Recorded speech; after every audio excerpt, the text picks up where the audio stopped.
ఆంధ్రప్రదేశ్ రాజకీయాల్లో ఉన్న విచిత్రమైన క్యారెక్టర్లన్నీ కట్టకట్టుకొని వైసీపీలో ఆశ్రయం పొందినట్టున్నాయి. వాళ్లలో ఒక ముఖ్యమైన క్యారెక్టర్ ఎమ్మెల్సీ దువ్వాడ శ్రీనివాస్.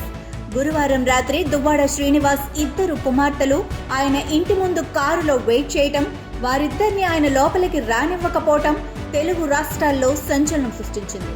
కన్న కూతుళ్లు రాత్రి వేళలో ఇంటి ముందుకు వచ్చిన దువ్వాడ శ్రీనివాస్ లోపల ఉండి కూడా స్పందించకపోవడంతో జనం దృష్టి ఈ మ్యాటర్ మీద పడింది. శుక్రవారం నాడు ఈ మ్యాటర్ మరింత రసకందాయంలో పడింది. మొదట దువ్వాడ శ్రీనివాస్ పెద్ద కుమార్తె మీడియా ముందుకొచ్చారు. తన తండ్రిని తమ నుంచి దివ్యల మాదిరి అనే మహిళ దూరం చేసిందని, ఆమె వల్లే తమ కుటుంబంలో సమస్యలు తలెత్తాయని చెప్పారు. అలాగే దువ్వాడ శ్రీనివాస్ భార్య వాణి కూడా దివ్యల మాధురి మీద తీవ్రమైన ఆరోపణలు చేశారు.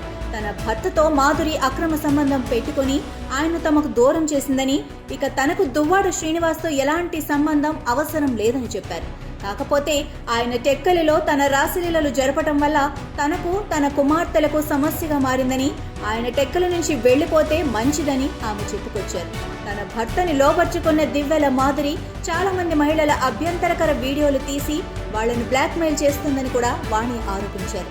అయితే దివ్యల మాధురి మీద వాణి చేసిన ఆరోపణలను వాస్తవాలా కాదా అన్న విషయంలో చాలా మందిలో సందిగ్ధం ఏర్పడింది.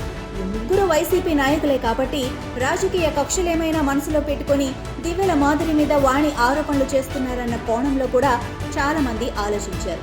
అయితే ఈ విషయంలో ఎక్కువ ఆలోచించాల్సిన అవసరం లేదని దివ్యల మాధురి ప్రెస్ మీట్ పెట్టిన తర్వాత క్లారిటీ వచ్చింది. దివ్యల మాధురి చెబుతున్న దాని ప్రకారం సమాజంలో ఎంతో ఉన్నత స్థానంలో ఉన్న తన మీద దువ్వాడ శ్రీనివాస్ భార్య రాజకీయాల కోసం దుష్ప్రచారం చేయటం ప్రారంభించారు. దువ్వాడ శ్రీనివాస్తో సంబంధం ఉందని ప్రచారం చేశారు.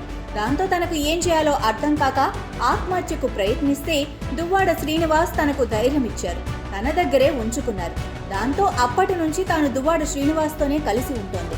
దువ్వాడ శ్రీనివాస్తో తాను చాలా సన్నిహితంగా ఉంటుంది. దువ్వాడ శ్రీనివాస్ తన మధ్య ఉన్నది అక్రమ సంబంధం కాదు, సక్రమ సంబంధమే అనుకుంటున్నాను అని మాధురి చెబుతున్నారు. దువ్వాడ శ్రీనివాస్తో తనకు సంబంధం ఉందని ఆమె స్పష్టంగా చెబుతున్నారు. భవిష్యత్తులో తాము పెళ్లి చేసుకున్నా చేసుకోవచ్చని అంటున్నారు. మొత్తం మీద ఆలోచిస్తే అర్థమవుతున్న విషయం ఏంటంటే, ఇది వైసీపీ రాజకీయాల బ్యాక్ డ్రాప్ లో జరుగుతున్న ఆయనకిద్దరు సినిమా. ఒక పక్క దువ్వాడ శ్రీనివాస్ భార్య, ఆయన కుమార్తెలు నా భర్తని దివ్యల మాధురి లొంగ తీసుకుందని బాధపడుతుంటే, మరోవైపు దివ్యల మాధురి అవును నాకు దువ్వాడ శ్రీనివాస్కి సంబంధం ఉందని స్పష్టంగా చెబుతున్నారు. దీన్ని రాజకీయ సమస్య అనాలో కుటుంబ సమస్య అనాలో అర్థం కాని పరిస్థితి ఏర్పడింది. అవును నాకు దువ్వాడ శ్రీనివాస్తో సంబంధం ఉంది అని దివ్యల మాధురి మీడియా ముందు ధైర్యంగా చెప్పడం చూసి చాలా మంది బుర్ర తిరగపోయింది.